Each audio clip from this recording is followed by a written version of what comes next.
Alright, well mine is on competition. Competition is everywhere in life, like whether it's for a job or in sports or just it's basically part of life.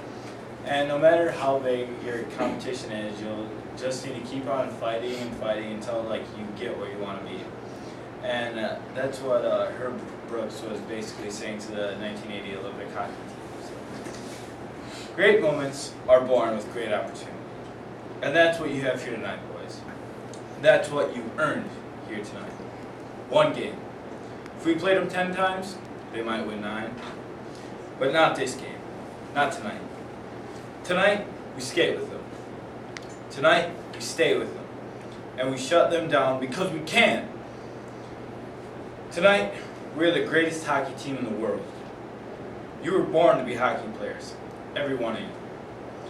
And you were meant to be here tonight. This is your time.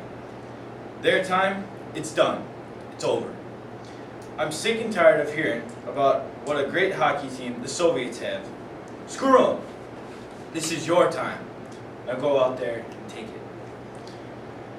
So, even though competition is hard, and you will have your lumps, and you will probably fail in life, just like everybody else. The next poem is Casey at the Bat. So, the outlook wasn't brilliant for the Mudville 9 that day. The score stood 4-2, with but 1 inning more to play. And then, when Cooney died at first, and Barrows did the same, a sickly silence fell upon the patrons of the game. A straggling few got up to go in deep despair. The rest clung to that hope which springs eternal in the human breast. They thought if only Casey could get but a whack at that, we'd put up even money now with Casey at the bat. But Flynn preceded Casey, as did also Jimmy Blake, and the former was a Lulu and the latter was a cake. So upon that stricken multitude grim melancholy sat, for there seemed but little chance of Casey getting to the bat. But Flynn let drive a single to the wonderment of all, and Blake, the much despised, tore the cover off the ball. And when the dust had lifted and the men saw what had occurred, there was Jimmy safe at second and Flynn a hugging third. Then from 5,000 throats and more there rose a lusty yell. It rumbled through the valley, it rattled in the dell. It knocked upon a mountain and recoiled upon a flat, for Casey, mighty Casey, was advancing to the bat. There was an ease in Casey's manner as he stepped into his place. There was pride in Casey's bearing and a smile on Casey's face. And when responding to the cheers, he lightly doffed his hat. No stranger in the crowd could doubt 'twas Casey at the bat. 10,000 eyes were on him as he rubbed his hands with dirt. 5,000 tongues applauded when he wiped him on his shirt. Then, while the writhing pitcher ground the ball into his hip, defiance gleamed in Casey's eye, a sneer curled Casey's lip. And now the leather-covered sphere came hurling through the air, and Casey stood watching in a haughty grandeur there. Close by the sturdy batsman, the ball unheeded speed. That ain't my style, said Casey. Strike one, the umpire said. From the benches, black with people, there went up a muffled roar, like the beating of the storm waves on a stern and distant shore. Kill him! Kill the umpire! Shouted someone on the stand, and it's likely they'd have killed him had not Casey raised his hand. With a smile on a Christian charity, great Casey's visage shone. He stilled the rising tumult, he bade the game go on. He signaled to the pitcher, and once more the spheroids flew. But Casey still ignored, and the umpire said, strike two. Fraud! Cried the men thousands, and echo answered, fraud. But one scornful look in Casey and the audience was awed. They saw his face grow stern and cold. They saw his muscles strain. And they knew that Casey wouldn't let the ball go by again. The sneer is gone from Casey's lip, his teeth are clenched in hate. He pounds his cruel violence, his bat upon the plate. And now the pitcher holds the ball, and now he lets it go. And now the air is shattered by the force of Casey's blow. Oh, somewhere is his favorite land, the sun is shining bright. The band is playing somewhere, and somewhere hearts are light.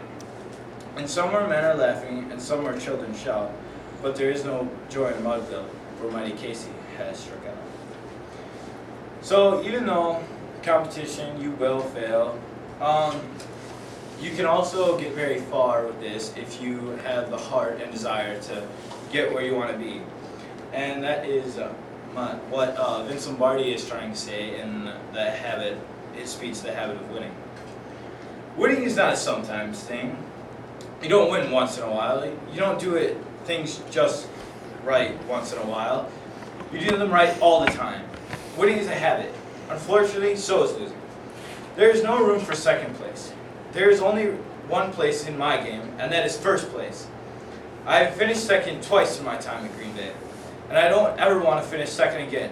There's a second place bowl game, but it is a game for losers, played by losers. It is and always has been an amazing zeal to be the first in anything we do, and to win, and to win, and to win. Every time a football player goes out to play, he's got to play from the ground up, from the soles of his feet right to his head. Every inch of him has to play. Some guys play with their heads. That's okay. You got to be smart to be number one in my business. But more important, you got to play with your heart, with every fiber of your body. If you're lucky enough to find a guy with a lot of head and a lot of heart, he's never going to come off the field for a second. Running a football team is no different from running any other kind of organization. An army, a political business, or a political party, a business. The problems are the same. The objective is to win, to beat the other guy. Maybe that sounds hard or cruel. I don't think it is. It is reality of life that men are competitive, and the most competitive games draw the most competitive team. That's why they're here, to compete. They know the rules and the objectives when they get in the game. The objective is to win, fairly, squarely, decently, by the rules, but to win. And in truth, I have never known a man worth his salt who, in the long run, deep down in his heart, did not appreciate the grind, the discipline. There is something in a good man that really yearns for needs, discipline, and the harsh reality to head-to-head combat. I don't say these things because I believe in the brute nature of a man, or that men must be brutalized to be competitive. I believe in God, and I believe in human decency. But I firmly believe in any man's finest hour. His greatest fulfillment to all he holds dear is the moment when he has worked his heart out in a good cause and lies exhausted on the battlefield victorious. So, competition is everywhere in life. If you want to be successful and very competitive, I think you have to have a lot of heart, and you can't mind losing once in a while. But no matter what comes at you, you always have to face what you think is what you want to face in life.